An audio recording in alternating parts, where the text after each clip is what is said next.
Assalamualaikum warahmatullahi wabarakatuh. Perkenalkan, nama saya Anissa Wani, NIM 1930202004. Di sini saya akan mencoba menjelaskan materi mata kuliah Sosiologi Hukum dengan dosen pengampu Siska Elesta Putri MSI.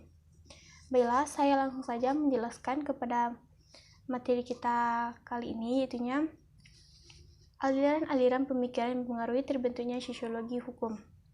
1. Mazhab formalitas. Tokoh-tokoh aliran ini adalah John Austin dan Hans Kelsen. John Austin mengatakan bahwa hukum merupakan perintah dari mereka yang memegang kekuasaan tertinggi atau pemegang kedaulatan. Austin menganggap hukum sebagai suatu sistem yang logis, tetap, dan bersifat tertutup. Oleh karena itulah, ajarannya bernama Analytical Jurisprudence. Sedangkan Hans Kelsen terkenal dengan teori murni tentang hukum, pure theory of law. Artinya, hukum yang berdiri sendiri terlepas dari aspek-aspek kemasyarakatan yang lain. Kelsen bermaksud untuk menunjukkan bagaimana hukum yang sebenarnya tanpa memberikan penilaian apakah hukum itu adil atau kurang adil. Sistem hukum menurutnya adalah Stufenbau atau suatu susunan yang hierarkis dari kaidah atau peraturan-peraturan. Yang kedua, yaitunya mazhab sejarah dan kebudayaan. Dalam hal ini, mazhab sejarah dan kebudayaan menekankan bahwasanya hukum hanya dapat dimengerti dengan menelaah kerangka sejarah dan kebudayaan di mana hukum tersebut timbul.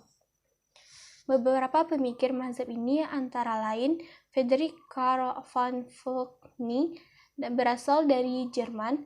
Tokoh ini juga dianggap sebagai pemungkas sejarah hukum. Bahkan Georges Gurevitch mengatakan Civicny Pukcha adalah peletak dari mazhab sejarah ini. Ia berpendapat bahwa hukum merupakan perwujudan dari kesadaran hukum masyarakat atau Phil Gates, yang mana semua hukum berasal dari adat istiadat dan kepercayaan serta bukan berasal dari pembentukan undang-undang. Kemudian ada lagi tokohnya, yaitu Sir Henry Maine, terkenal dengan teori tentang perkembangan hukum dari status ke kontrak yang sejalan dengan perkembangan masyarakat sederhana ke masyarakat yang lebih modern dan yang kompleks. Yang ketiga, aliran ultimatarisme. Penganut aliran ini berpendapat bahwa hukum haruslah memberi manfaat kepada manusia. Ahli aliran ini adalah Jeremy Bentham dan Rudolf von Ihring. Bentham menyatakan bahwa manusia bertindak untuk memperbanyak kebahagiaan, mengurangi penderitaan. Ajaran ini disebut dengan hedonistic utilitarianism.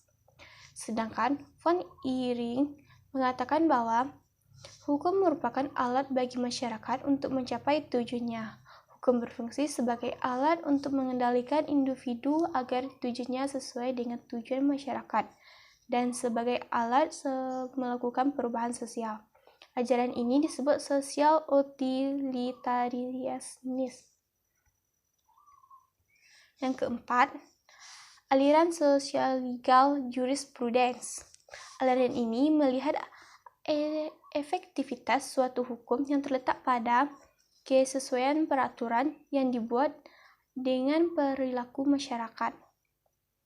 Ajaran-ajaran ini berkembang dan menjadi populer di Amerika Serikat, terutama jasa Roscoe Pound. Ahli yang pengaruh dalam aliran ini adalah Eugen Ehrlich dan Regis Pound. Ehrlich dianggap sebagai pelopor aliran sociological jurisprudence ini. Inti ajarannya adalah pembelaan antara hukum positif dengan hukum yang hidup atau living law atau kaidah-kaidah sosial lainnya. Selanjutnya, ajaran Pound menunjukkan tentang apakah hukum yang ditetapkan sesuai dengan pola-pola perilaku masyarakat atau tidaknya. Dia sangat menganjurkan untuk mempelajari hukum sebagai proses atau law in action, yang dibedakan dari hukum yang tertulis atau law in the book. Yang kelima, aliran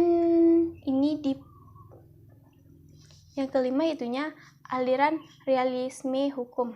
Aliran ini diprakarsai oleh Carl Llewellyn dan Jeremy Frank dan Justin Oliver Wendell Helms. Ketiga orang tersebut berasal dari Amerika. Konsep mereka sangat radikal tentang proses peradilan. Dikatakan bahwa hakim-hakim tidaklah hanya menentukan hukum, tetapi bahwa membentuk hukum. Seorang hakim harus selalu memilih.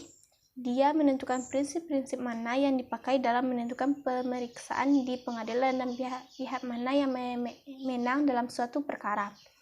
Sekian presentasi dari saya dan penjelasan materi kali ini. Saya sudahi dengan wassalamualaikum warahmatullahi wabarakatuh.